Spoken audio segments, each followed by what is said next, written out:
Les Émirats arabes unis accusés de génocide par le Soudan, pays en guerre, qui a déposé une requête devant la Cour internationale de justice. Les détails à retrouver dans cette édition, puis condamnation à 5 ans de prison pour détournement d'une partie de cocaïne saisie de l'ancien chef de la cellule antidrogue du port autonome d'Abidjan et 2 autres personnes.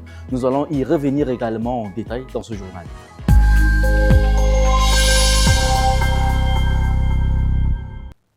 Mesdames et messieurs, bonsoir et bienvenue sur Tchad Info TV. Le Soudan accuse les Émirats arabes unis de génocide dans une requête déposée jeudi devant la Cour internationale de justice, la plus haute institution judiciaire de l'ONU. Khartoum demande d'ordonner des mesures d'urgence.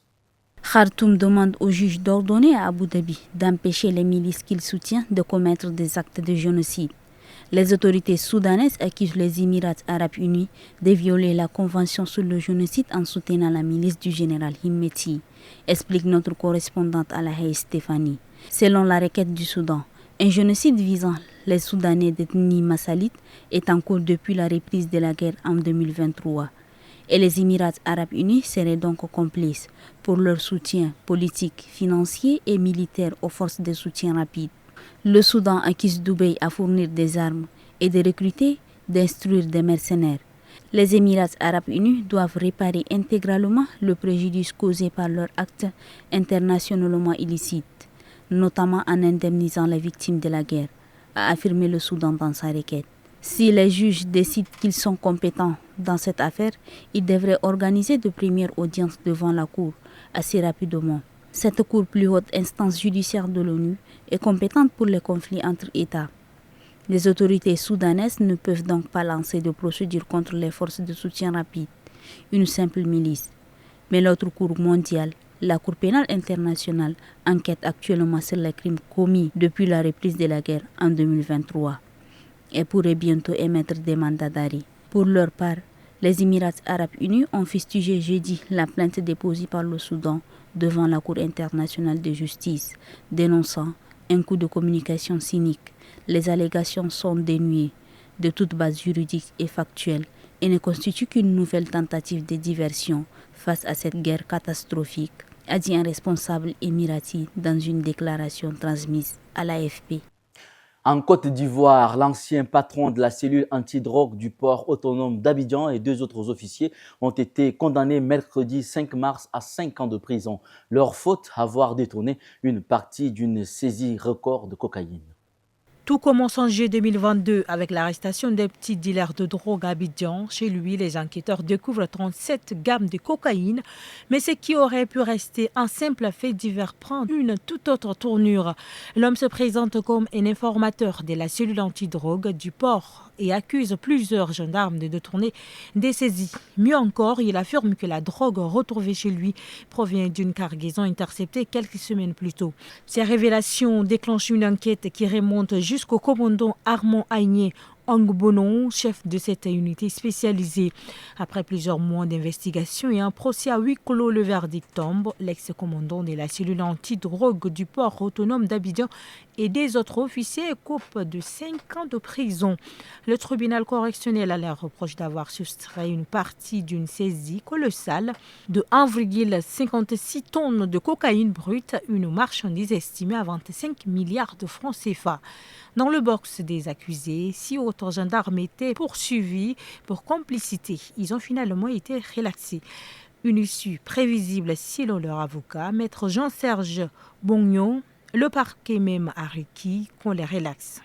Si on avait mis un peu de temps à lire le dossier, ils n'auraient même pas dû faire un jour de prison. On leur a dit que ces messieurs-là n'avaient rien fait, ils n'ont fait qu'exécuter les ordres de leur patron.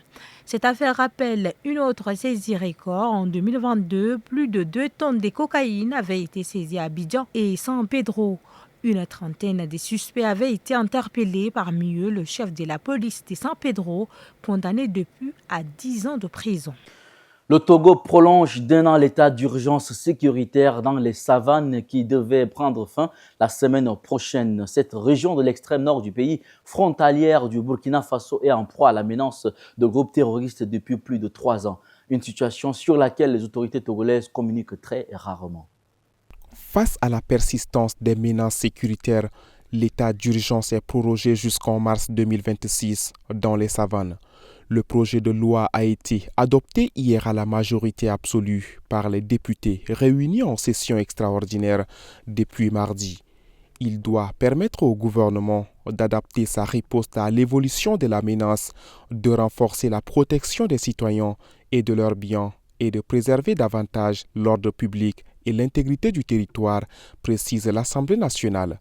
L'état d'urgence sécuritaire est en vigueur depuis juin 2022 dans les savanes. C'est la 4e fois qu'il est renouvelé. Cette région de l'extrême nord, frontalière du Burkina Faso, est confrontée à des attaques depuis plus de 3 ans. Il est toutefois difficile d'avoir une vision précise de la situation. Les autorités togolaises ne communiquent que très rarement sur les attaques dans le nord. Les derniers chiffres officiels donnés par le gouvernement faisaient état de 31 morts sur l'année 2023. Le diocèse de Kafansha, au centre du Nigeria, a annoncé que le père Sylvestre Okechukwu, prêtre de l'église Saint-Marie Tachira, dans l'état de Kaduna, a été assassiné mercredi 5 mars, le jour du mercredi des cendres qui marque le début du carême dans le christianisme. Les enlèvements de membres du clergé sont récurrents et inquiètent, que ce soit dans le sud ou le nord du pays. Le père Sylvestre Okechukwu, prêtre de l'église Saint-Marie Tachira, dans la région de Kora, dans l'état du Kaduna, a été cruellement assassiné par ses ravisseurs aux premières heures du 5 mars.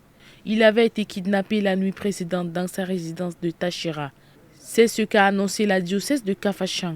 Depuis début février, au moins 5 religieux chrétiens ont été kidnappés au Nigeria. Un phénomène qui s'étend à l'ensemble du territoire national, que ce soit dans les religions à majorité musulmane du nord du pays ou au sud, où les chrétiens sont majoritaires. Ces derniers jours, 4 personnes ont été arrêtées par la police dans l'état d'Edo, après le kidnapping d'un prêtre et d'un séminariste. Cet incident a créé des tensions entre le gouvernement à la tête de cet État fédéré et l'opposition locale, qui dénonce une dégradation de la sécurité.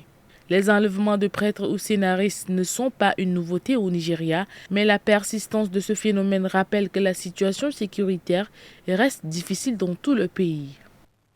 Dans sa lutte contre le terrorisme et l'extrémisme violent, le Bénin est appuyé par plusieurs partenaires.